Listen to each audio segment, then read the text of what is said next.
смайлик қандай смайлик? Менің көңіл күйім өте күшті. Ары қарай Томирис тұра ғой.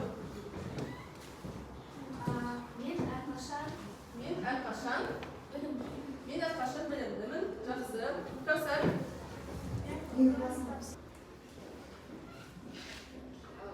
Айтпай, айтпай. Мен өзімнен Патшасымын, басшысың. Ары қарай. Мен өте жақсы адаммын. Аянат. Мен өзімнің күшіне смайлик. Күшіме сенемін депті. Жақсы, ары қарай. Мен арманыма қол жеткіземін. Ары қарай.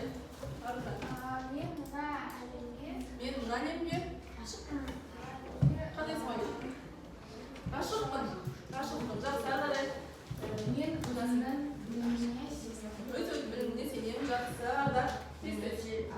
Ақылды адаммын. Дина. Мен өзімді жақсы көремін. мен өзіме және достарыма сәттілік тілеймін. Ары қарай. Кім? Абылай. Мен өзімнің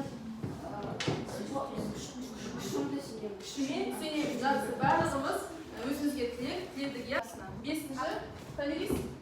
Екі жақсы қосылса, өлгенше дос болады. Дос болады. Жақсы. Ол мақал-мәтелдің бәрі не туралы екен? Достық туралы екен. Ары қарай жақсы. Бәріміз мақал-мәтелді біледі екен. Енді кітабымызды ашайық. Мәтін аяқталды. Мәтін түсіндікке бәріміз. Яғни ұлы адамдардың достығы туралы мәтінде айтылған екен. Қазір мен сұрақ қоям. Осы сұраққа кім жауап берсін? Адамға достық не үшін? Асылбек айта ғой.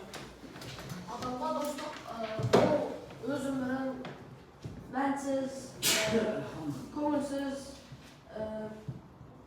бір өзі ғана өткізбеу үшін ол өзінің қасына өскенге дейін қасына жұбайын таққанына дейін дос керек. Одан да ары қарай да достасуға болады. Егер сен жалғыз жүрсең, сенің мәшинешін және де өзің жалғыз жүргендіктен өзің көңілсіз жүресің.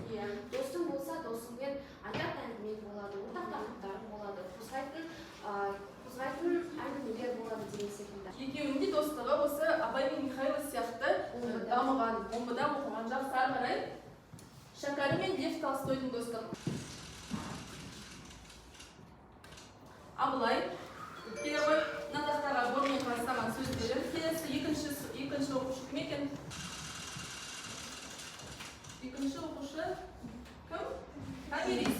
Келе ғой, Томирис. Абылайға қасиеттерін деген сөз? Қасиеттерінің. Томиристерін жақсы, алда дәр. Бірінші? Жазылуы бірдей, бірақ мағынасы. Жоқ, мағынасы бірдей. Жазылуы әртүрлі. Антоним? Айта беріңіз. Мағынасы әртүрлі. Мағынасы бір-біріне? Қарама-қарсы. Қазір ең алдымен Сіз көтеріңіз. Ұрсыну. Сіз көтеріңіз.